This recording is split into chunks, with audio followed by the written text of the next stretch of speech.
Hi అండి. Hello అందరికీ. మునక్కాయ కూర ఎప్పుడైనా కొబ్బరి పాలేసి ఇలా వండి చూసారా? భలే ఉంటుందండి. కమ్మగా చాలా రుచిగా ఉంటుంది. రైసు, రోటీ, బిర్యానీ, చపాతీ దేనికైనా చాలా బాగుంటుంది. దీని తయారీ విధానం చూద్దాం. మిక్సీ గిన్నె తీసుకుని ధనియాలు, జీలకర్ర, లవంగాలు, దాల్చిన చెక్క, జాపత్రి, ఇలాచి, గసగసాలు వేసుకుని అలాగే కొన్ని వెల్లుల్లి రెప్పలు, అల్లం ముక్కలు వేసుకుని ముందు మెత్తగా మిక్సీ పట్టుకోవాలి.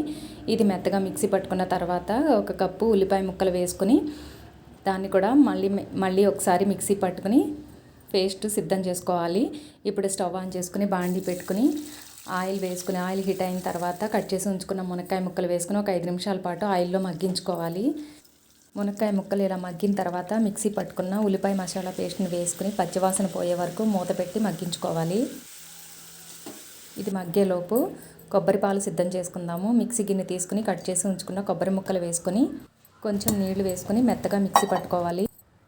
ఇప్పుడు మళ్ళీ ఇంకొన్ని నీళ్లు వేసుకుని మళ్ళీ ఒకసారి మిక్సీ పట్టుకొని ఇప్పుడు వేరొక గిన్నెలోకి ఈ పాలని ఫిల్టర్ చేసుకుందాము. ఇలా వడగట్టి పెట్టుకుని ఇలా మొత్తం పాలన్నీ ఫిల్టర్ చేసుకోవాలి. ఇంకొంచెం వాటర్ వేసి ఇలా స్క్వీజ్ చేసుకుని పాలన్నీ సిద్ధం చేసుకుని పక్కన ఉంచుకోవాలి.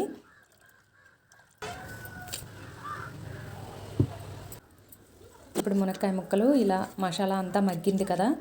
ఇప్పుడు ఇందులో కొంచెం కరివేపాకు అలాగే పచ్చిమిర్చి ముక్కలు వేసుకొని కొంచెం పసుపు, రుచికి సరిపడా ఉప్పు, 2 టీ స్పూన్ల కారము వేసుకొని ఒకసారి కలుపుకొని మనం ఫిల్టర్ చేసి ఉంచుకున్న కొబ్బరి పాలను తీసుకుని ఇందులో వేసుకుని కొంచెం వాటర్ కూడా వేసుకుని ఒకసారి కలుపుకొని మూత పెట్టుకొని దగ్గర పడే వరకు ఉడికించుకోవాలి.